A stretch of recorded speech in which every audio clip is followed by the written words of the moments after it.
So hello guys, vlog update po tayo. Kanina po sa labas, meron po akong napulot na isang kakaibang uri ng bato.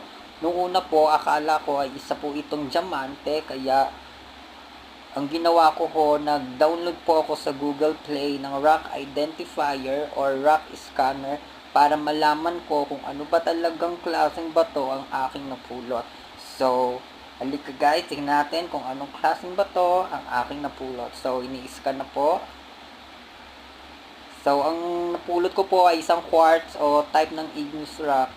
Sabi po ni Mama, crystal daw po ito. So, there is a worth and value sa bato na aking napulot.